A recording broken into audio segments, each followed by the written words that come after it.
যেখানে মাননীয় স্পিকার জুলাই গণ অভ্যুত্থান জুলাই সনদের কোনো শব্দ এখানে ওনাদের সুপারিশের মধ্যে নাই। মাননীয় speaker, that is a fraud on the constitution and that is a fraud on the law. এটা পড়তে যে মনে হলো কি আমি 33-এ পাশের স্টেজে আছি।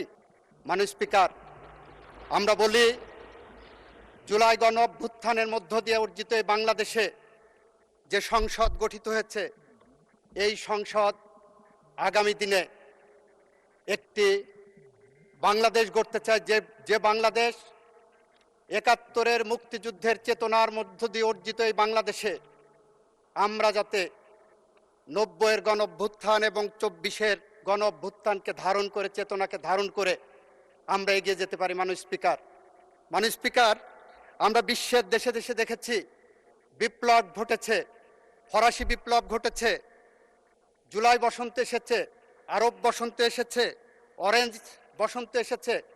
সমস্ত বসন্তের পরেই সে দেশের রাজনৈতিক দলগুলোর মধ্যে একটি সমঝোতা হয়। সেই সমঝোতার ভিত্তি হয় গণ অভ্যুত্থানের চেতনা। কিন্তু আমরা যেটা দেখছি, অত্যন্ত দুঃখের সাথে, পরিতাপের সাথে আমি লক্ষ্য করলাম, গতকাল জাতীয় সংসদে একটি লিফলেট পেলাম। মাননীয় স্পিকার, সেই লিফলেটে ওনারা 11 দলীয় জোটের পক্ষ থেকে একটি লিফলেট দিয়েছেন, বিরোধী দল কেন সংস্কার চায়। সেখানে কয়েকটি পয়েন্ট দিয়েছেন। এই পয়েন্টের মধ্যে কোথাও জুলাই সনদের কথা বলা নাই। মাননীয় স্পিকার, এখানে বলেছেন গণভোটের কথা, ব্যাখ্যা করেছি জুলাই সনদ থেকে গণভোটকে ডেভিয়েট করা হয়েছে। That is a fraud on the constitution and that is a fraud on the law. এটা আমরা বলেছি। এখানে কোথাও জুলাই জাতীয় সনদ, যেটা 33টি রাজনৈতিক দল স্বাক্ষর করেছিলেন, তার কোথাও নাম চিহ্ন এখানে নাই। মাননীয় স্পিকার, এটা পড়তে যে মনে হলো 33-এ পাশের একটা থিওরি আছে। মাননীয় স্পিকার, এই যে আমরা 33-এ পাশ পরীক্ষা করি না, আমাদের দেশে এক্সামিনেশন সিস্টেমে 33-এ পাশ, এটা পড়তে যে মনে হলো কি আমি 33-এ পাশের স্টেজে আছি। 33-এ পাশ আসলো 1858 সালে।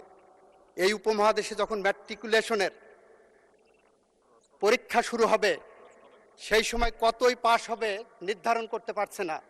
তখন ব্রিটিশ শাসক ছিলেন, ব্রিটিশদের কাছে পাঠানো হলো যে 33-এ কততে পাশ হবে।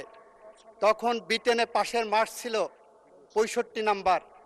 ব্রিটিশরা মনে করতেন এই উপমহাদেশের মানুষ ব্রিটিশদের থেকে অর্ধেক বুদ্ধি ধারণ করে, তাই ওনারা 32.5 নাম্বারে পাশের মার্কস করলেন। মাননীয় স্পিকার, ওখানে ছিল 65, এখানে হলো 32.5। 4 বছর পরে 1862 সালে এটা 33 করা হলো। যেখানে মাননীয় স্পিকার জুলাই গণ অভ্যুত্থান জুলাই সনদের কোনো শব্দ এখানে ওনাদের সুপারিশের মধ্যে নাই। মাননীয় স্পিকার, এটা অত্যন্ত দুর্ভাগ্যজনক এবং দুঃখজনক।